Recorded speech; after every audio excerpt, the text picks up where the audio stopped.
عظیم میں اللہ تعالیٰ یوں ارشاد فرماتا ہے، بے شک اللہ تعالیٰ نے تمہیں حکم دیا کہ امانتیں ان کے اہل تک سپرد کر دو، امانتیں جس کی ہیں ان تک سپرد کر دو۔ وَإِذَا حَكَمْتُمْ بَيْنَ النَّاسِ أَن تَحْكُمُوا بِالْعَدْلِ، اور جب تم لوگوں کے درمیان فیصلہ کرو تو عدل و انصاف کے ساتھ کرو۔ عدل انصاف ایک ایسی طاقت ہے جو کسی بھی انسان کے اندر آ جائے تو اسے عرش تک کی بلندی پر لے جاتی ہے، اور یہ اتنا باریک راستہ ہے جس پر ہر کوئی چل بھی نہیں پاتا۔ آج میرے عزیزو، دنیا بھر میں کوئی بھی ملک ہو، اس کا ایک عدلیہ کا نظام ہوتا ہے، کورٹ ہوتے ہیں جہاں لوگوں کے فیصلے کیے جاتے ہیں، اور یہ ضروری ہے۔ عدل اگر اٹھ گیا تو زمین میں فساد ہوگا۔ عدل کا اپوزٹ ہے ظلم، اگر عدل نہیں ہے تو ظلم ہے، اور ظلم سے کوئی بھی زمین زیادہ دیر تک باقی نہیں رہتی۔ ایک بہت بڑی بات میں آج عرض کرنا چاہوں گا، اور سب کو تقریباً اس بات کا خیال بھی ہوگا، احساس بھی ہوگا کہ ہم آج اس عدلیہ کے عنوان پر کیوں گفتگو کر رہے ہیں، اس لیے کہ ہمارے سینے چھلنی ہیں ہندوستان کے عدلیہ کے نظام کو دیکھ کر۔ اب تک تو حالات یہی تھے کہ آپس میں کچھ معاملات نہیں طے پاتے تو کورٹ کچہری تک چلے جاتے، کالے کپڑے پہننے والا منصف اور عدلیہ کی کرسی پر بیٹھنے والا جج فیصلے کرتا۔ تقریباً 70 سالوں سے ہندوستان کی آزادی کے بعد عدلیہ پر اتنا بڑا بدنما دھبا نہیں لگا تھا جتنا آج لگا ہے۔ میں اس کی صرف لفاظی نہیں کروں گا، آپ کو گہرائی کے ساتھ سوچنے کی ضرورت ہے کہ جو ایک مٹھی بھر جماعت یہودی صفت جو ہندوستان میں بھی اپنے پنجے گاڑ رہی ہے، وہ جماعت ہے RSS، جس کا ہر ادارے میں دخل اس طرح سے ہو چکا ہے کہ سارے ادارے اپنی پیورٹی کھو چکے ہیں، چاہے وہ عدلیہ ہو، CBI ہو، پولیس ڈپارٹمنٹ ہو، یہ سب حکومت کے لیے دست و بازو ہیں، اور جب ان میں کوئی اپنی شخصی کردار کو داخل کرنے کی کوشش کرتا ہے تو نظام درہم برہم ہوتا ہے۔ لیکن خوف کی بات نہیں میرے عزیزوں، میرا دل آج بھی مطمئن ہے۔ میں نے بزرگوں کے اقوال پڑھے، ایک بہت پیارا قول فرمایا ایک بزرگ نے کہ کفر کے ساتھ حکومت تو چل سکتی ہے لیکن ظلم کے ساتھ حکومت نہیں چلے گی۔ کافروں کی حکومت چل سکتی ہے، لمبے دنوں تک چل سکتی ہے، لیکن ظالموں کی زیادہ دیر تک نہیں چلے گی۔ یہ بات سمجھ کر کے چلیں آپ۔ ظلم بہت لمبی عمر نہیں پاتا، تاریخ کے جھروکوں میں آپ دیکھ لیں، بڑے بڑے ظالم آئے اس دنیا میں جنہوں نے انسانی خون سے دریاؤں کو لال کر دیا، زمینوں کو اتنا سرخ کر دیا تھا کہ گھوڑے کے ٹاپ اس میں بھیگنے لگ گئے۔ یہ سارے ظلم کی داستانیں رقم کرنے والے بڑے بڑے ظالم آئے دنیا میں، لیکن دنیا نے ان کا حشر بھی دیکھا، ان کا انجام بھی دیکھا، جو بہت ہی معمولی سی طاقت سے فنا ہو گئے۔ اور انشاءاللہ العزیز آج جو ظالم تخت پر بیٹھے ہیں، مولا انہیں بھی عبرت کا نشان ضرور بنائے گا۔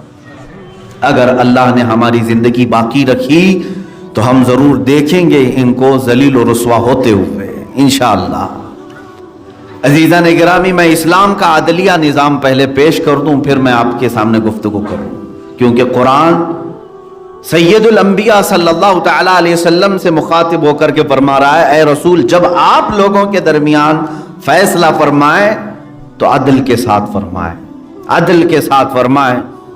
نبی کونین صلی اللہ تعالیٰ علیہ وسلم کی حیثیت آپ جانتے ہیں اسلامی عقائد کے اعتبار سے کہ آپ کی زبان سے جو نکل گیا وہی شریعت ہے۔ اللہ کے حبیب صلی اللہ تعالیٰ علیہ وسلم کو اختیار حاصل ہے اسلامی عقائد کی روشنی میں کہ آپ صلی اللہ تعالیٰ علیہ وسلم جس چیز کو چاہیں لوگوں کے لیے جائز فرما دیں اور جس چیز کو چاہیں ناجائز فرما دیں، لیکن انصاف کا تقاضا جب آئے تو اللہ تعالیٰ فرماتا ہے پھر عدل کے ساتھ آپ فیصلہ فرمائیں، حتیٰ کہ واقعات بھی اس بات کے شاہد ہیں کہ مدینہ طیبہ میں ایک مرتبہ ایک خاتون چوری میں پکڑی گئی. بنو مخزوم قبیلے کی ایک خاتون تھی، چوری میں پکڑی گئی، اور اسلام میں چوری کی سزا یہ ہے کہ ہاتھ کاٹ دیا جائے گا. اس کی تفصیلات ہیں، ایسا نہیں ہے کہ 5 روپے 10 روپے چوری کر لیا تو ہاتھ کاٹ دیا جائے گا. تفصیلات وہ فقہ کے ابواب میں آپ کو سمجھ میں آ جائیں گے، کتنی چوری کیا ہو، کتنی مرتبہ پکڑا گیا ہو، کتنے گواہ ہوں، بہت سارے معاملات ہیں، یہ قاضی طے کرے گا. لیکن سزا اسلامی ہے، ہاتھ کاٹ دیے جائیں گے. وہ پکڑ کر لائی گئی، لیکن وہ ایک معزز خاندان سے تعلق رکھتی تھی. ابھی اسلام میں وہ خاندان داخل ہوا تھا. تو صحابہ کرام میں چیمی گوئیاں ہونے لگی کہ اگر ابھی اسے سزا دے دی جائے تو کہیں ایسا نہ ہو کہ یہ معزز اور اشراف کا قبیلہ بدگمان ہو جائے اور اسلام سے دور نہ ہو جائے. لہذا کچھ رعایت کرنی چاہیے اس خاتون کے ساتھ. اللہ کے حبیب صلی اللہ علیہ وسلم سے بات کرے تو کون کرے، اس معاملے میں آخر سفارش کرے تو کون کرے.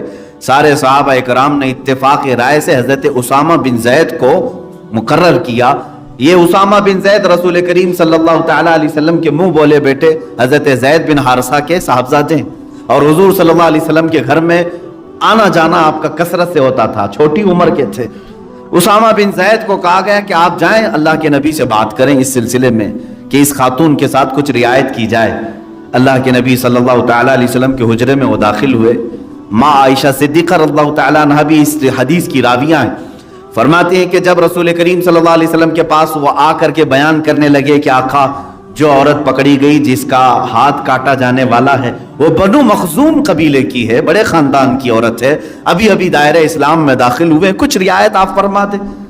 ظاہر سی بات ہے اگر اللہ کے رسول نے کہہ دیا معاف تو معاف ہے، کیونکہ شریعت ہے. اللہ کے رسول صلی اللہ تعالیٰ علیہ وسلم چاہتے تو فرما دیتے میری طرف سے اس کے لیے معاف ہے. اللہ کے رسول صلی اللہ علیہ وسلم نے حضرت اسامہ بن زید پر جلال کا اظہار کرتے ہوئے فرمایا اے اسامہ کیا تو اللہ کے حدود میں سفارش کرنے آیا؟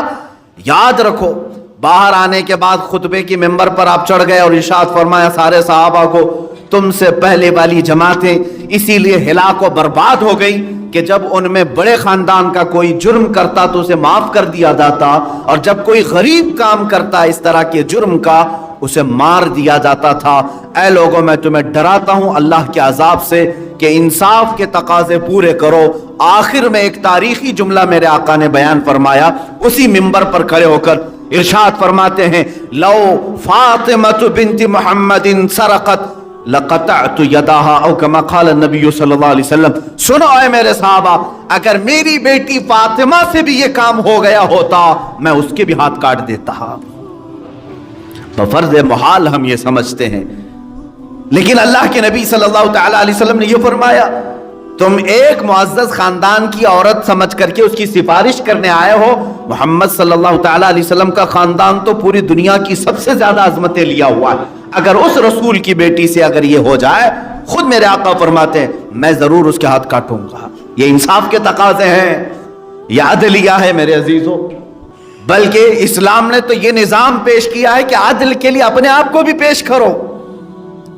عدل جب معاملات آ جائیں، آخری زمانہ میرے آقا صلی اللہ تعالیٰ علیہ وسلم کے رحلت ظاہری کا جب حضور اکرم صلی اللہ علیہ وسلم نے مسجد میں اعلان فرمایا کسی پر کوئی حق باقی ہے تو وہ مجھ سے طلب کر لے، کسی پر کوئی حق میرا باقی رہ گیا وہ تو طلب کر لے. ایک صحابی کھڑے ہو گئے کہا میرا حق باقی ہے آپ پر.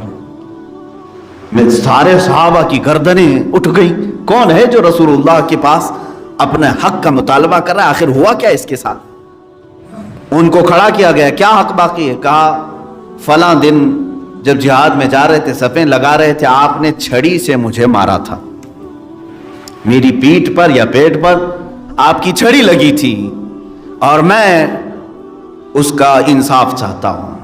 صحابی رسول تھے. حضور اکرم صلی اللہ علیہ وسلم سے جب انہوں نے کہا حضرت عمر فاروق رضی اللہ تعالیٰ عنہ جلال میں آئے اور اپنی تلوار باہر نکالی. اللہ کے نبی صلی اللہ تعالیٰ علیہ وسلم نے فرمایا عمر تلوار کو نیام میں کرو، اس لیے کہ یہ اسلام کا عدلیہ ہے، اللہ رب العزت کا قانون ہے. اللہ کے حبیب صلی اللہ علیہ وسلم کھڑے ہو گئے، کہا کہ مجھ سے تم جو بدلہ لینا چاہتے ہو لے لو، میں حاضر ہوں اپنے لیے. उन्होंने कहा जिस वक्त सफ़ें लग रही थी उस वक्त मेरे बदन पर, जिस्म पर जुब्बा नहीं था, खाली बदन था, तहबंद थी बस, तो लिहाजा आप भी अपना जुब्बा मुबारका उठा दें। इतनी जुर्रत कौन करेगा? लेकिन ये इस्लाम का आली अदल है मेरे अजीजों। अल्लाह के हबीब सल्लल्लाहु तआला अलैहि वसल्लम ने छू चिरा नहीं फरमाया, अपना जुब्बा मुबारका उठाया। हुजूर के दोनों कंधों के बीच में मोहरे नबुव्वत थी जो सूरज से ज्यादा चमकती थी।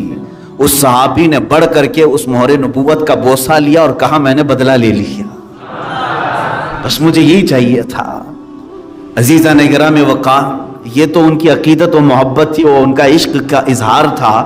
लेकिन इस्लाम यहाँ ये बताता है कि खुद कायनात के आका व मौला शारे इस्लाम ने अदल के सामने अपने आप को भी पेश फरमाया है।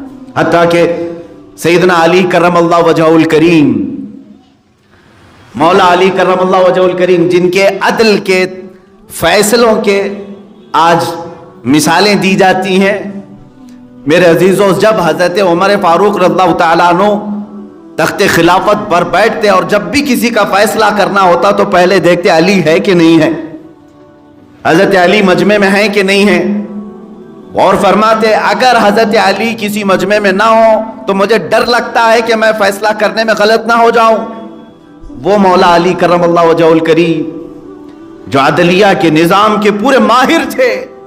जिंदगी में एक मर्तबा आपके साथ भी ऐसा हुआ कि आपकी जीरा चोरी हो गई, लोहे की जीरा। जीरा कहते हैं जंगों में पहनने वाला जो लिबास होता था, लोहे की टोपी होती थी, लोहे का जुब्बे टाइप का कि तीर उस पर ना चुभे। ये चोरी हो गई, जीरा चोरी हो गई। हजरत अली करमल्लाहु वजहुल करीम ने अदालत में फैसला, ये मुकदमा किया और इत्तेफाक से ये जीरा एक यहूदी के पास मिल गई। एक यहूदी इसको पहना हुआ था या उसके पास नजर आ गई। हजरत अली करमल्लाहु वजहुल करीम उस वक्त अमीरुल मोमिनीन हैं, चाहते तो अपने कुव्वत से, अपने ताकत से उसकी जीरा को ले लेते। अरे थोड़ी सी पुलिस भेज दें तो पूरा घर यहां खत्म हो जाता है। वो मौला अली करमल्लाहु वजहुल करीम ने अदालत में मुकदमा किया कि मेरी जीरा चोरी हुई और फलां के पास नजर आई। काजी ने बुलाया, काजी ने जब बुलाया उस यहूदी को, वो जीरा समेत आया।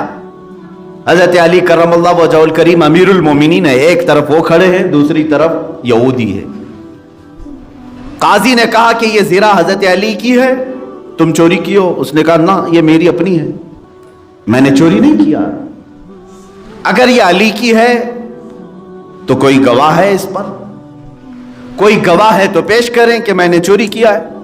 हजरत अली करमल्लाहु वजहुल करीम ने हजरत इमाम हसन और इमाम हुसैन को पेश किया, जो जन्नती जवानों के सरदार। आखिरत में ये तमाम तर उनके मकामात अपनी जगह पर अदल के और तक यहाँ इंसाफ के कटहरे में जब आए तो जब जैसे आज कहा जाता है कि कोर्ट एविडेंस पर चलती है, हकीकत में ये अगर एविडेंस पर चलती है तो वो सिर्फ इस्लाम में चलती है, बाकी मैंने नहीं देखा।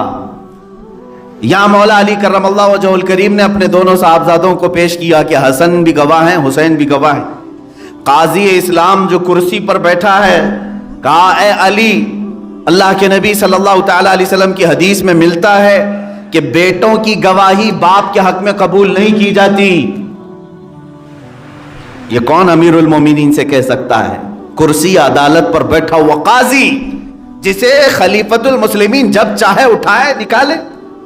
लेकिन इस्लाम ऐसा नहीं है कि किसी को पार्लियामेंट की कुर्सी देने के शौक में और लालच में सुप्रीम कोर्ट के जजों को भी खरीद लिया जाए। ये इस्लाम का निजाम नहीं है।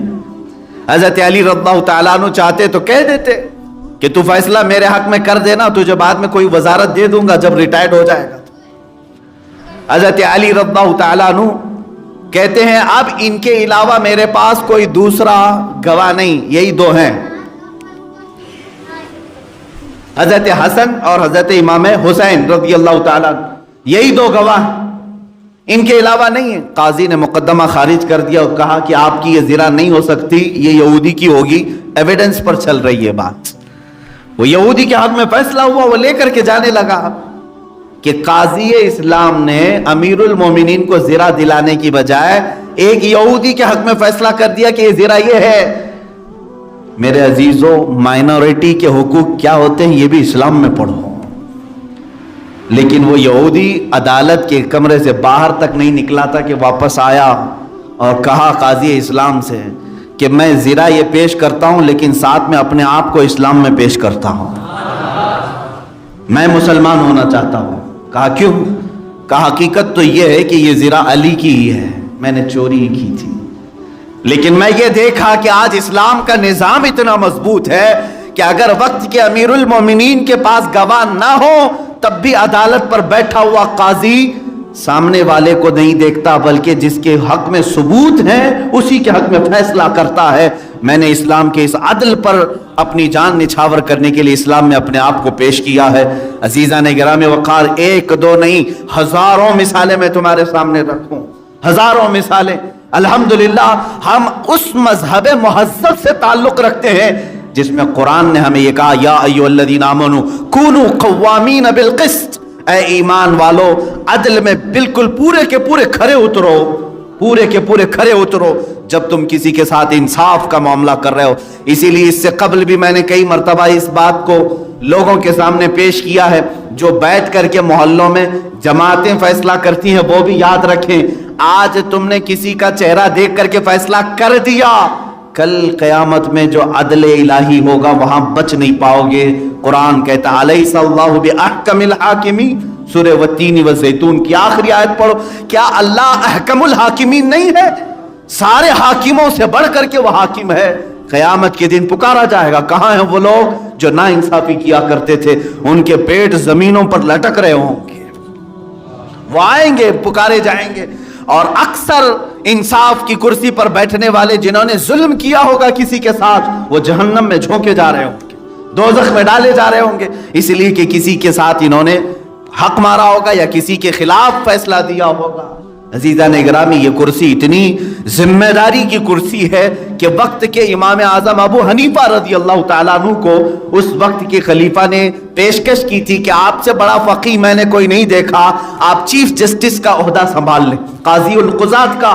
امام اعظم ابو حنیفہ نے فرمایا کہ میں اس لائق نہیں، میں قاضی بننے کے لائق نہیں ہوں.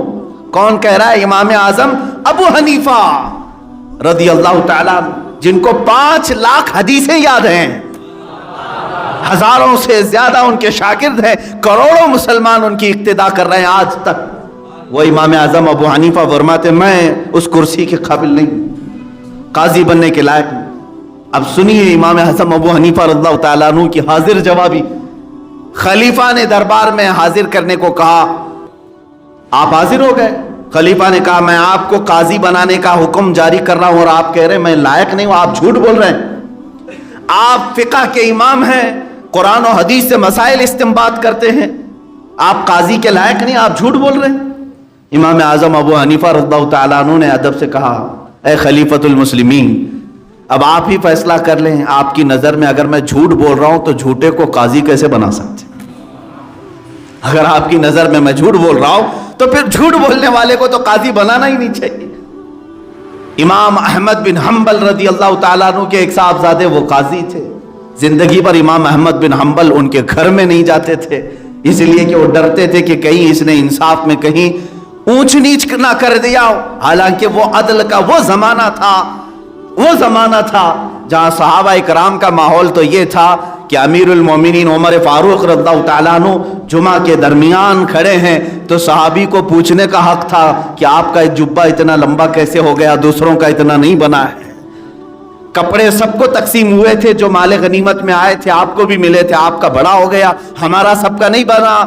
یہ سوال کرنے کا حق بھی صحابہ کو اللہ کے نبی نے دیا تھا کہ اسلام جس جمہوریت کا قائل ہے وہ یہ جمہوریت نہیں ہے، یہ ڈیموکریسی نہیں ہے، یہ تو ڈکٹیٹرشپ ہے. یہاں پر یہ ایک طرفہ نظام ہے. میرے عزیزو، اب میں آپ کو آگاہ کرنا چاہوں گا، جس پیارے وطن میں ہم رہ رہے ہیں اس بھارت میں، یہاں کے سارے جو قوانین تھے اسے بدلنے کی ناپاک کوششیں پھر سے جاری ہو گئی ہیں. انگریزوں کا جو دور تھا 200 سالہ، اس میں اتنا ظلم نہیں تھا जितना आज की हुकूमतों के दरमियान है। इनके अंदर सिर्फ और सिर्फ तासुब है, सिर्फ और सिर्फ नफरत के बीज इनके सीनों में उबल रहे हैं, और सिर्फ ये एक तरफा सरमायादाराना निजाम चाहते हैं। मैं यहां खुल करके कहना चाहूंगा, ये सिर्फ मुसलमानों के खिलाफ नहीं है। आज जो हुकूमतों पर बैठे हैं लोग इनको इस तरह से पेश कर रहे हैं, बल्कि वो मुद्दा हासिल करना चाहते हैं हम एंटी मुस्लिम हैं। हकीकत में ये सिर्फ मुसलमानों के दुश्मन नहीं है, हिंदू बिरादरी में से दलित तबके के भी सबसे ज्यादा दुश्मन यही है। दलित तबका भी आज बेदार हो जाए, वरना वो फिर 2000 साल पहले वाली जिंदगी में वापस जाएंगे। मैं ये बारहा कई दिनों से कह रहा हूं, आज इंसाफ के खून को, इंसाफ की कुर्सियों का ऐसा खून कर दिया गया है कि पूरी दुनिया इस पर शर्मिंदा है। आज पूरी दुनिया शर्मिंदा है। हालात एक दो नहीं मेरे अजीजों, यहां पर बाबरी मस्जिद के ढांचे को गिराने वाले आज खुलेआम स्टेटमेंट दे रहे हैं, हमको गर्व है, फख्र है, हमने गिराया था। और कोर्ट कह रही है नहीं, इनमें से कोई गिराया ही नहीं था। मुजरिम कह रहा है मैंने गिराया है, और कोर्ट कह रही नहीं, जाओ तुम्हें माफ है। यह है अदल का निजाम। ये ढकी छुपी बातें होती तो मैं यहां मिंबर पर नहीं कहता। ये बातें ये नेता उन चैनल्स में कह रहे हैं जिनको करोड़ों लोग देखते हैं। न्यूज चैनल्स में ये खुद अलल ऐलान बड़े बड़े नेता कह रहे हैं कि हमको गर्व है, फख्र है, हम 92 में हम गिराने गए थे। बाज न्यूज एंकर्स ने उनको सवाल भी किया, ऐसा तो नहीं कि ये एक साजिश थी? उन्होंने कहा साजिश नहीं थी ये, और अचानक नहीं हुआ था, ये पूरा प्री प्लान हुआ था। उसके बावजूद हमारी अदालत कह रहे नहीं, ये निर्दोष। मेरे अजीजों, मुझे कभी कभार ऐसा लगता है कि वो जो गिराने के लिए आए थे, ना वो जमीन से थे ना आसमान से थे, पता नहीं कोई तीसरी मखलूक आकर के गई। शायद जजों को ये बताने की जरूरत है कि हिंदुस्तान में एक तीसरी मखलूक भी रहती होगी जिसको कोई देखता नहीं, इसलिए कि ये अपनी कुर्सी के सामने पट्टी बांधा हुआ एक मुजस्समा रखते हैं, मूर्ति रखते हैं। शायद जिस जज ने फैसला दिया वो फैसला देने के वक्त भी पट्टी बांधा हुआ हो। अजीजा ने गिरामी वकार, ये इंसाफ का खून नहीं है तो और क्या है? जिन्होंने देखा डेमोलिश होते हुए वो आज मौजूद है, जो फोटो ले रहे थे वो आज मौजूद है, जो वीडियो बना रहे थे वो आज मौजूद है, और जो वहां पर स्टेज लगा करके भड़का रहे थे वो भी मौजूद है। अच्छा, वो इनकार कर रहे हैं? इनकार भी नहीं कर रहे हैं, कह रहे हैं कि हाँ हमने किया है। उत्तर प्रदेश के सीएम ने भी अलल ऐलान कहा कि ये एक बहुत गर्व का काम किया गया था 92 में। वाह, हमारी अदालत को देखें, ये हमारी अदालतें हैं आज, ये खुद कहती हैं कि नहीं ये निर्दोष है, इनमें से कोई भी एक भी मुजरिम नहीं साबित हुआ। अजीजा ने गिरामी वकार, तारीख के पूरे दास्तानों में ढूंढ करके निकालो, इतना बड़ा जुल्म कहीं नजर नहीं आएगा। मैं एक चीफ जस्टिस की रिपोर्ट पढ़ रहा था सुप्रीम कोर्ट के, उन्होंने ये लिखा है कि अब 90% सुप्रीम कोर्ट के जज उन्हीं लोगों को रखा जा रहा है जिनका हुकूमत से गहरा ताल्लुक हो, जबकि आदिलिया के निजाम में यह है कि जमहूरियत में काजी को मुकम्मल इख्तियार होना चाहिए, मुंसिफ को और जज को उसके ऊपर किसी का दबाव ना हो, ना प्राइम मिनिस्टर का ना सदर जमहूरिया का, वो आजाद इदारा होना चाहिए। ये जमहूरियत में है, डेमोक्रेसी के उसूल में मौजूद है कि आजाद इदारा है अदलिया, इस पर किसी की पाबंदी नहीं होनी चाहिए। लेकिन सुप्रीम कोर्ट के जजेस हैं बहुत सारे और वकला भी हैं जो खुल करके इस बात का इजहार कर रहे हैं कि 90% अब यह अदलिया का निजाम या कुर्सियों पर उनको रखा जाता है जो अटॉर्नी जनरल के रिश्तेदार हों या पुराने जजों के रिश्तेदार हों या जिनका हुकूमत से गहरा संबंध हो, गहरा ताल्लुक हो। मार दिया गया है जमहूरियत को, और अगर आज हम बोलें तो यकीनन हमारे ऊपर चार्ज लगाए जाएंगे। ये देशद्रोही है, ये देशद्रोही है और देश के खिलाफ बोलने वाले, देश के खिलाफ नहीं, हम जरासीम के खिलाफ बोल रहे हैं। वो बैक्टीरिया जो मुल्क को खत्म करने जा रहे हैं, हम उनके खिलाफ हैं। अदल के मानों को आप समझ नहीं पाए तो अदल की कुर्सी को छोड़ देना चाहिए। बहुत शर्म की बात है, एक दरिंदगी की हद होती है मेरे अजीजों। जो सबसे आला किस्म का इदारा था हिंदुस्तान का, भारत का, वो सुप्रीम कोर्ट, वहां के जज ने डील कर लिया पहले ही से। जैसे कहते ना, मन तुरा हाजी बुगोयम, तू मुरा हाजी बुगो, मैं तुझे हाजी साहब बोलता हूं, तू मुझे हाजी साहब बोल। मैं तुम्हारे हक में फैसला सुना दूंगा, मंदिर बना लो, और जैसे रिटायर्ड हो जाऊंगा तुम मुझे पार्लियामेंट में पहुंचा दो। हुआ कि नहीं हुआ? और दुनिया देख रही है। लेकिन हैरत की बात यह है मेरे अजीजों, अब भारत की जो पब्लिक है, हिंदुस्तान की पब्लिक है, हिंदुस्तानी अवाम है, इनके अंदर अब वो जज्बे नहीं रह गए। ये जुल्म को सहने की आदत डाल चुके हैं। अगर जुल्म को सहने की आदत डाल चुके, नहीं डाले होते तो इतने सालों तक खामोश बैठे भी नहीं होते। ये तो मस्जिद के मामले को ये उठा करके यूं कहेंगे ये हिंदू मुस्लिम है, ये भड़काऊ भाषण देते, इनकी बात ना सुनो। मेरे अजीजों, आओ मस्जिद को एक तरफ रखो। अल्लाह ताला ने पूरी रोए जमीन को हमारे लिए मस्जिद बनाया है। हम जहां चाहे सजदा कर सकते हैं। जमीन का पाक होना जरूरी है। तुम एक मस्जिद किराए हो, लेकिन सजदों की तड़प तो हमारे पेशानियों से छीन तो नहीं सकते। तुम 1000 मंदिर बना लो, क्या कभी राम ने अपनी तालीमात में यह कहा है? तो मुझे साफ बता दो कि हर जगह जहां जहां मस्जिदें हैं उसे ढा करके हमारी मूर्तियां बनाओ। कहीं हिंदुओं की तालीमात में से ला करके दिखाते, कहीं ला करके दिखाते। राम को जिस तरह से पेश किया जाता है वो तो है ही नहीं जो तुम आज पेश कर रहे हो। हिंदुओं की तालीमात में भी कहा गया है जुल्म को खत्म करने वाले का नाम राम था। तो क्या यही है? जहां पर जुल्म की बुनियाद रखी जा रही है वहां मूर्ति रखी जा रही है, तारीख रखी जा रही है। मैं सेकुलर किस्म के हिंदुओं से यह सवाल करूंगा, बल्कि आज भी मुझे मालूम है हिंदुस्तान के लाखों नहीं करोड़ों हिंदू इस बात के कायल नहीं हैं कि मंदिर किसी मस्जिद को डेमोलिश करके नहीं बनाना चाहिए। इसी तरह मस्जिद किसी मंदिर को ढा करके बनाने की इस्लाम भी इजाजत नहीं देता। मैं इससे पहले भी कहा, आज भी बैतुल मुकद्दस के करीब फिलिस्तीन में चर्च बाकी है जो हजरत उमर फारूक रज़ियल्लाहु ताला अन्हु के जमाने में पूरा फिलिस्तीन फतह हो चुका था। चाहते तो आप चर्च को खत्म कर देते। आज तक चर्च मौजूद है, आज तक मौजूद। ईसाइयों ने हजरत उमर फारूक से कहा भी कि आप अंदर आए, नमाज पढ़ लें।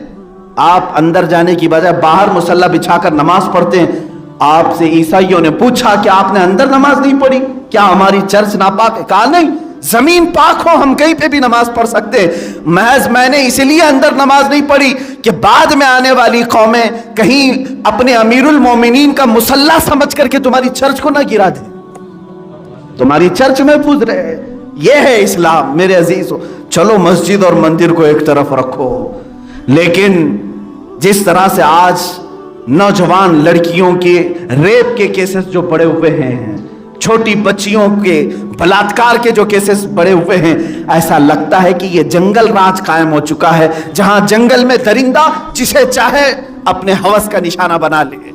वो भी उत्तर प्रदेश की जमीन का खुला हुआ नाच। एक नौजवान 19 साल की लड़की को 4 दरिंदे पकड़ते हैं, अपने हवस का शिकार बनाते हैं, उसकी जुबान काटते हैं, आंखें फोड़ते हैं और उसके जिस्म को लहूलुहान करते हैं। तकरीबन 2 हफ्तों तक मौत और हयात के बीच वो लड़ रही थी और मर गई, तो पुलिस ला करके उसको रात अपने घर वालों को भी ना दे करके खुद से जला दे। ये है इंसाफ, ये है हिंदुस्तान के आदलिया का निजाम। इसीलिए मेरे अजीजों, मैं जज्बात में अगर कोई बात कह रहा हूं तो सिर्फ इसीलिए कि हम उस जमाने में आ चुके जहां अदल की तरफ से हमें अब कोई तवक्को बाकी नहीं रही, उम्मीद बाकी नहीं रही। 2 दिन कबल मुझसे कई लोगों ने मैसेज किया, देखिए फैसला आ गया बाबरी मस्जिद का। कहा ये तो फैसला बहुत पहले ही हमें मालूम था, आना तो यही था। कातिल ही कुर्सी पर बैठे तो वो कत्ल का क्या इंसाफ करेगा, क्या इंसाफ करेगा? हमें तो मालूम है जिसने मेरी चोरी की वही मेरा फैसला सुनाने बैठा है, वो क्या फैसला करेगा? हमें तो पहले से मालूम था। लेकिन आज जो दर्द है हमारे दिल का, वो इंसानी जानों की इस तरह के बलात्कार और हत्या, मर्डर, सुसाइड, ये तमाम जो मामलात कसरत से बढ़े हुए हैं, इसके लिए आज मेरे अजीजों बेदार हो जाओ और अपने अपने जहनों को फिर से ताजा कर लो। आज भी कुछ मुसलमान अपने मुआशरे में वो हैं जो निफाक के बीज उनके अंदर आ चुके हैं। वो कहते हैं आज अपनी जमात में से कुछ लोगों को, अगर कोई मौलवी भी झंडा उठा करके इनकी जय जय करता है, लानत है तुम पर, अल्लाह की बारगाह में तुम्हें भी खड़ा होना होगा। तुम शैतान हो अपनी जमात के, तुम शैतान हो अपनी जमात के जो हुकूमत की हाँ में हाँ मिलाते हो। मेरे अजीजों, औलिया कामिलीन जो तसव्वुफ की किताबों में आप देखें, सूफिया हजरत फुजैल बिन अयाज रज़ियल्लाहु ताला अन्हु, गालिबन यही बुजुर्ग है, खलीफा हारून रशीद कोई जालिम बादशाह नहीं था, लेकिन खिलाफत सियासत हाथ में थी। बुलवाया, उसकी आदत थी खलीफा हारून रशीद की, जो भी बुजुर्ग हैं बुला करके दुआ लेता था, कहता कुछ नसीहत फरमाए, कुछ नसीहतें फरमाए। फुजैल बिन अयाज को बुलाया, जब बादशाह बुलाया तो जाना ही पड़ेगा। गए, कहा कि आप कुछ नसीहत फरमाएं, कुछ दुआ फरमाएं। नसीहत फरमाई, दुआ किया। वो वजीफे देता, कुछ नजराने देता, आप नहीं कबूल करते थे। बादशाह ने पूछा कि फुजैल बिन अयाज से कोई और हाजत है आपकी तो बता दे। ये उस जमाने का खलीफा जिसके अंडर में कई ममालिक, कई रियासतें आती थी। बनु अब्बास का ये खलीफा, मशहूर जमाना खलीफा हारून रशीद। पूछा कि कोई हाजत हो तो बता दे। फुजैल बिन अयाज ने कहा मेरी एक हाजत है, आप पूरी करेंगे, वादा कर दे। कहा मैं वादा करता हूं, मेरे इख्तियार में जो होगा मैं पूरी करूंगा। फुजैल बिन अयाज ने कहा मेरी सिर्फ एक हाजत है कि मैं जब तक जिंदा रहूं दोबारा कभी मुझे दरबारे सियासत में ना बुलाया जाए, मुझे दरबारे खिलाफत में ना बुलाया जाए, बादशाह के हुजूर ना बुलाया जाए। यहां कुछ वो लोग हैं जो अपनी रोटियां सेकने के लिए वहां बादशाह वक्त के कदमों में जाकर के बैठते हैं। ऐसे कूफियों को भी पहचानो अपनी जमात में से। अजीजा ने गिरामी, जब इंसाफ का खून हो रहा है तुम जालिमों के साथ खड़े रहोगे। एक बात याद रख लेना, आज दरिंदगी की हदों को पार कर दिया जिन लोगों ने, ये यजीद से भी बदतर लोग हैं। ये वो लोग हैं जो पूरे के पूरे इस्लामी ढांचे को खत्म करने की कोशिश कर रहे हैं। आज इन लोगों के साथ जो खड़ा होगा वो यकीनन अपनी जमात का मुनाफिक है, जो दीन बेच रहा है। मुझे आज इस्लामी निजाम की ये बात याद आती है। उत्तर प्रदेश की उस नौजवान बच्ची के रेप के बाद, उसके कत्ल के बाद वाकई हमारे भी आंसू रुक नहीं पाए। जब उसके घर वालों को धाड़े मार मार कर रोते हुए देखा तो फिर ऐसा एहसास होने लगा कि अब अमनो अमान उठ गया है। ऐ लोगों, अपनी बच्चियों की खुद हिफाजत करो, खुद हिफाजत करो, इन दरिंदों के हवाले ना छोड़ो। पुलिस डिपार्टमेंट जिसको हमारी रक्षा का, हमारी हिफाजत का एक बहुत बड़ा इदारा समझा जाता है, ये भी अगर हुकूमत की हाँ में हाँ मिला करके किसी के साथ ना इंसाफी करती और इंसाफ का खून करती है तो इनकी खाकी वर्दी भी क़यामत के दिन पकड़ी जाएगी, वैसे भी पकड़े जाएंगे। जुल्म की दास्तान ज्यादा दिन तक नहीं चलती। मैंने एक बहुत बड़ा कौल शुरू में ही पेश कर दिया। बुजुर्ग ने फरमाया है कुफ्र की हुकूमत तो चल सकती है लेकिन जुल्म की हुकूमत नहीं चलेगी।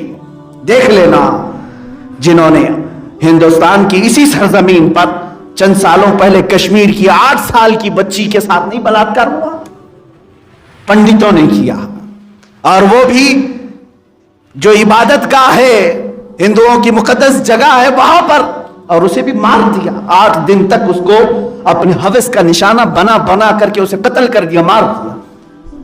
उन्नाव की सरजमीन उत्तर प्रदेश में, अभी चंद महीनों पहले की बात है, चंद सालों पहले की बात है, वहां भी एक खातून ने बार बार गुहार लगाई कि मुझे मेरी हिफाजत कीजिए, मेरे साथ ज्यादती हो रही है।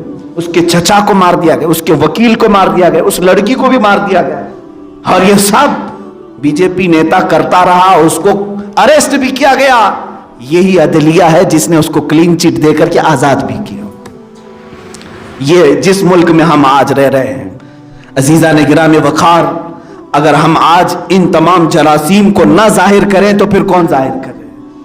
क्या ये उलमाए वक्त की जिम्मेदारी नहीं है कि लोगों को अपने वक्त के हालात बताएं कि तुम एक जालिम हुकूमत के पंजों के नीचे हो, इंसाफ के लिए आवाज लगाओ। दलित बिरादरी आज ज्यादा खतरे में है, हमारे से ज्यादा खतरे में है। इनको पागल बनाया जा रहा है, इनको बेवकूफ बनाया जा रहा है। ये जितने SC ST हैं, OBC हैं, दलित बिरादरी हैं, इनके अंदर फूट डाल करके, हुकूमत की लालच दे करके, चंद लोगों को नेता बना करके इस पूरी कौम के साथ खिलवाड़ किया जा रहा है। मैं दलितों से कहूंगा थोड़ी सी तारीख पढ़ लेना, याद रख लेना, जमीन आसमान एक हो जाएंगे लेकिन ब्राह्मण कभी दलित को एक्सेप्ट करेगा ही नहीं। ये अपने मफाद के लिए लीडर तो बना देगा, तुम्हें सियासत की कुर्सी तक तो पहुंचा देगा, तुम्हारा इस्तेहसाल करेंगे। मनुस्मृति क्या चीज है, ये वही नाफिज करना चाहते। किसी दलित को हक नहीं रहेगा वोटिंग का भी, ये उस निजाम के कायल हैं, सरमायादाराना निजाम। लेकिन दलितों को बेवकूफ ये कह करके बनाया जा रहा है कि ये हिंदू मुस्लिम की बात है। हालांकि अक्सर ये देखा गया है कि दलित बिरादरी का मुसलमानों से कोई ज्यादा लड़ाई वाला मामला नहीं रहा, क्योंकि वो मुतदिल मिजाज के लोग थे, वो हक मारे गए हुए लोग थे, मजलूम थे, इसलिए मुसलमानों के साथ उनके अच्छे ताल्लुकात थे।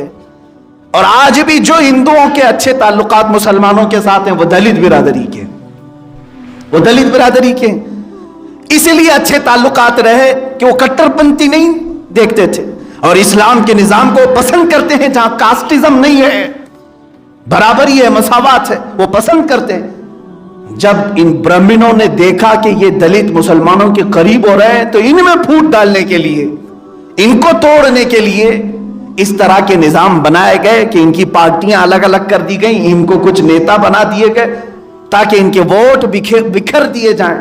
अजीजा ने गिरामी वक़ार, मैं आज मैसेज उनको भी देना चाहूंगा जितने मारे जा रहे हैं, जितनी पीटे जा रहे हैं। ये जो लड़की मारी गई है, ये कौन से कास्ट की थी, जरा मालूम करके बताओ। और मारा कौन लोग, किन लोगों ने मारा, ये भी तुम तहकीक करके बताओ। मैं आज नहीं कहूंगा। आज हिंदुस्तान 70 साल की तरक्की के बाद, 70 साल की आजादी के बाद इस कटहरे में पहुंच गया जो आजादी से पहले भी ऐसे हालात नहीं थे। यहां दलितों को मारा जा रहा है, कम जात के बिरादरियों के दरमियान जो छूत छात है वो आज भी पनप रहा है, और उन दरिंदों को क्लीन चिट दे दी जाती है क्योंकि उसका कुर्सी से गहरा ताल्लुक है। मैं इंतजार करूंगा उस दिन तक, चाहे तुम हमारे बोलने पर सूली पर चढ़ा दो, लेकिन हमारी रूह देखे कि तुम कुत्ते की मौत मारे जाओ। और हमने उन बादशाहों को देखा है मरते हुए, तारीख पढ़ी है, जो जुल्म करते थे, आज उनके मरघट पर कुत्ते पेशाब करते हैं। उनकी मौत के बाद उनके मरघट पर कुत्ते पेशाब करते हैं। हो सकता है मैं कमजोर हूं, आज मैं सिर्फ एक मस्जिद के मिंबर से पुकार रहा हूं, मैं बोल रहा हूं, इस बात की सजा देने के लिए तुम फांसी तक ले जाओगे। इंशाअल्लाह अज़ीज मेरा रब चाहेगा मेरी इज्जत को नहीं छीन सकोगे, मरकर हम मिट्टी के नीचे भी जाएंगे। इंशाअल्लाह हमारा जिक्र करने वाले, हमारे फातिहा पढ़ने वालों की कसरत अल्लाह बनाएगा। अल्लाह रब्बुल इज्जत लोगों के दिलों में मोहब्बत डालना ये मौला का काम है, रब्बे जुल जलाल का जिम्मा करम है। हमें इस बात का कोई खौफ नहीं कि हम मारे जाएंगे, टुकड़े कर दिए जाएंगे। इंशाअल्लाह अज़ीज मौत के बाद भी मोमिन की इज्जत में इजाफा होता है। लेकिन हम बोल रहे हैं, हाँ, सुल्तान महमूद गजनवी की एक बात याद आती है। महमूद गजनवी जिन्होंने हिंद पर हुकूमत भी की है और एक अदल का निजाम भी कायम किया था। एक बार महमूद गजनवी के पड़ोस में रहने वाला एक शख्स वो शिकायत करता है आकर के, सुल्तान इस्लाम मेरे घर में रोज एक हादसा हो रहा है। कहा क्या हो रहा है? रात के वक्त आपका कोई करीबी वजीर आता है और मेरी बीवी से बदकारी करता है। मेरी बीवी महफूज नहीं, मेरी बीवी की इज्जत जा रही है, मैं कुछ नहीं कर सकता। वो आपका भतीजा है या कोई रिश्तेदार है, लेकिन आज हिम्मत करके मैं कह गया।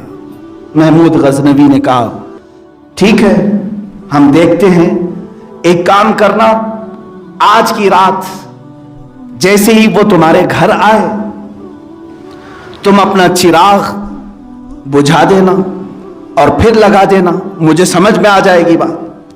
वो गया, महमूद गजनवी रात को इंतजार करते रहे और पड़ोस में ही घर था कसरे सल्तनत के। रात को चिराग गुल हुआ, फिर लगा तो लगा कि ये शख्स अंदर गया है। महमूद गजनवी खंजर अपने साथ लेकर के गए और उसके बाद जैसे ही घर में दाखिल हुए तो आवाजें आ रही थी, औरत के साथ कोई ज्यादती कर रहा था, यानी इस्मत दरी कर रहा था अंदर। ये बाहर बैठा हुआ था, उसका शोहर मजबूर था, कुछ नहीं कर सकता था। अंदर उसकी बीवी के साथ اس کی عورت کی چیخیں نکل رہی تھی. محمود غزنوی نے فوراً چراغ گل کیا, بجھا دیا, اور اندر جاتے ہی اس شخص کو پکڑا اور اس کے پیٹ میں خنجر مارا اور اس کو وہیں پر قتل کر دیا, رنگے ہاتھوں پکڑا. اور اس کے بعد چراغ روشن کرنے کے لیے کہا.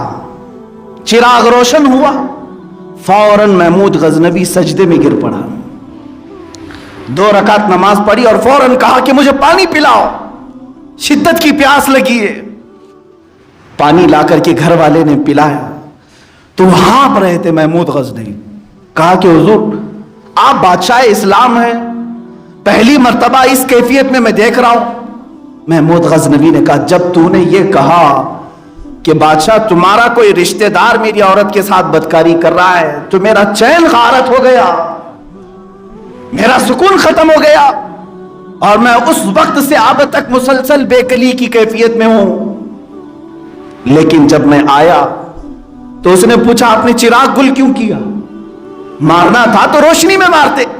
محمود غزنوی نے کہا میں نے یہ سوچا کہ کہیں میرا عزیز رشتہ دار ہو, دیکھ کر کے رحم نہ آ جائے اور میں انصاف کا خون نہ کر بیٹھوں. میں نے اندھیرے میں قتل کر دیا. چاہے وہ کوئی بھی ہو, ظلم کر رہا ہے تو اس کا انصاف قتل کے ساتھ ہی ہوگا. میں نے مار دیا. اچھا چراغ روشن کیا پھر سجدہ کیا. آپ نے کہا اس لیے کہ جب روشنی آئی میں نے دیکھا وہ میرا کوئی رشتہ دار نہیں تھا, وہ جھوٹ بول کر تمہارا استحصال کر رہا تھا. میں نے اللہ کا شکر بجا لایا کہ مولا میرے گھر کو اس طرح کے ظلم سے پاک رکھا ہے. پانی کی شدت کی پیاس. کہا جب سے تو نے شکایت کیا تھا میں نے قسم کھا لیا تھا جب تک تجھے انصاف نہ ملے میرے حلق سے پانی کا ایک قطرہ نہیں جائے گا. میں نے پانی نہیں پیا تھا. یہ محمود غزنوی نے انصاف کی تاریخ رقم کی ہے. یہاں درندے جو انصاف کے لیے میرے عزیزوں آپ کو اگر میں بتاؤں تو جو معمولی سی کرسی پر بھی بیٹھا ہوا ہے وہ نہ جانے کتنے بلاತ್کار کر رہا ہے, کتنی عورتوں کی عزت نوچ رہا ہے, کتنے لوگوں کے مال پر قبضہ کر کے اپنی کرسی بچھایا ہوا ہے. اسی لیے اب ہمیں امن نہیں محسوس ہوتا, اب ہمیں امن نہیں لگتا. یا آخری زمانے میں ہم آ چکے ہیں میرے عزیزوں, جس کے متعلق میرے آقا صلی اللہ تعالی علیہ وسلم نے بشارتیں دی ہیں. اے مسلمانوں اب تم جلدی تیاری کرو, قیامت قریب آ چکی ہے. اقتربت الساعہ, قیامت بہت قریب آ چکی ہے. اصل انصاف کے کٹہرے میں کھڑے ہونے کا وقت آ گیا ہے جب مولا کریم خدا قدیر و جبار کی آواز آئے گی. لمن الملک اليوم, آج کی بادشاہت کس کی ہے؟ جب اللہ پکارے گا للہ الواحد القہار, خود جواب بھی فرمائے گا آج کی بادشاہت ایک قہار خدا کی بادشاہت ہے. اس دن سارے کٹہرے میں پیش کیے جائیں گے. کیسے آئیں گے؟ وَعُرِضُوا إِلَىٰ رَبِّكَ صَفًّا, اپنے رب کے سامنے صف در صف لائے جائیں گے. بلکہ فرشتوں کو کہا جائے گا پکارو ان کو, أَيْنَ الْمُتَكَبِّرُونَ أَيْنَ الْجَبَابِرَةُ, کہاں ہے وہ گھمنڈی لوگ, کہاں ہے وہ جبار لوگ جو ظلم کرتے تھے. انہیں چونٹی کی حیثیت سے بنا کر کے قیامت میں لایا جائے گا اور حکم ہوگا سب ان کو اپنے پیروں سے روندو تاکہ انہیں پتا چلے کہ ان کا مقام کیا تھا.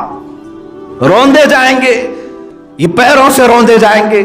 لیکن آج میں نے اپنے دل کا دکھ اور درد آپ کے سامنے پیش کیا ہے.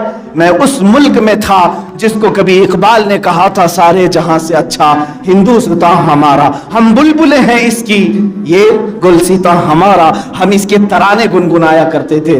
اس ہندوستان میں آج بھی وہی اچھائیاں موجود ہیں. یہاں لہلہاتی ہوئی فصلیں اپنی جگہ پر, لیکن چمکتے ہوئے مقابر کبھی غریب نواز کے ہیں, کہیں محبوب الہی کے ہیں, کہیں بختیار کاکی کے ہیں, کہیں علاء الدین صابر کلیری کے ہیں. یہ نشانات ہیں. یہاں ہندوؤں نے بھی اپنی تاریخ رقم کی ہے, عیسائیوں نے بھی اپنی تاریخ رقم کی ہے, کرسچنوں نے بھی, سکھوں نے بھی اپنی اپنی تاریخ رقم کی ہے. گنگا جمنی تہذیب کا ایک ملک اسے کہا جاتا تھا. دنیا میں شاید ایک ایسا ملک ہے جہاں 200 سے زیادہ دین کے ماننے والے رہتے ہیں, لیکن انصاف کا خون کرتے ہوئے ایک آج جماعت کو جو دیکھا جا رہا ہے. اس لیے میں آج صرف مسلمانوں سے خطاب نہیں کر رہا ہوں, ہندوستان کے, بھارت کے ہر ناگرک سے, ہر دیش واسی سے یہ کہوں گا کہ ان لوگوں کی کرسی کو ہلانا تمہارا کام ہے جو انصاف کا خون کرسی پر بیٹھ کر کے کرتے ہیں.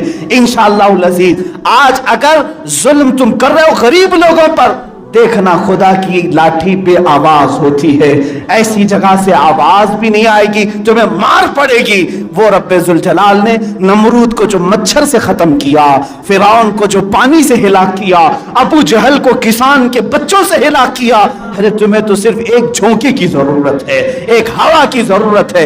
इन बच्चियों का जो बलात्कार हुआ, जो कत्ल हुआ, इनका खून रायगा नहीं जाएगा, इनका खून रायगा नहीं जाएगा। वो 8 साल की बच्ची हो या 19 साल की बच्ची हो, 24 साल की औरत हो, ये पूरे हिंदुस्तान के चेहरे पर कलंक लगा करके जो दरिंदों ने तारीख रकम की है, इनका खून रायगा नहीं जाएगा।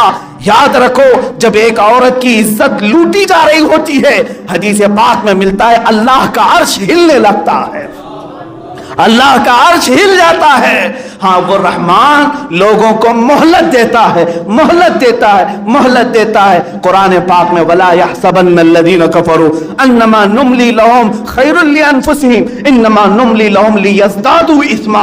अल्लाह फरमाता है काफिर ये हरगिज ना सोचें कि हमने जो उन्हें ढील दी है उनकी भलाई के लिए है, ना, मौला फरमाता है हमने इसलिए ढील दी है ताकि वो और ज्यादा करतूत करें। वलहुम अज़ाबुन अलीम, फिर उनके लिए मैं दर्दनाक अज़ाब रखा हूं।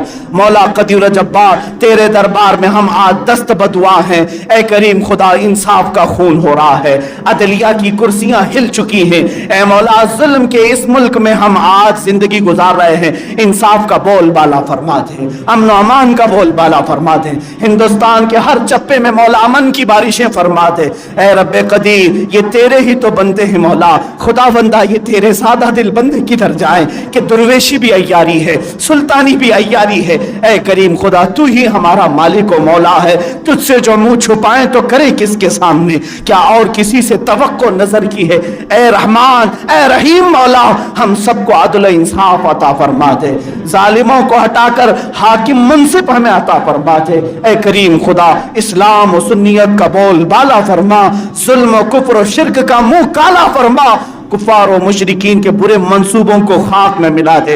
ऐ कदीर जब्बार खुदा, तमाम आलम इस्लाम पर तो रहम और करम फरमा दे। मुस्तफा करीम की भोली भाली उम्मत के ईमान, अकीदे, अमल, इज्जत, आबरू की हिफाजत फरमा। हमारी बच्चियों को मौला हमने तेरे हवाले कर दिया, उनकी इस्मतों और इज्जतों की तू गैब से हिफाजत फरमा। व सल्लल्लाहु तआला अला खैरि खल्क़ी मुहम्मद व अला आलिहि व अस्हाबिहि अजमईन व आखिरु दावाना अनिल हम्दुलिल्लाहि रब्बिल आलमीन।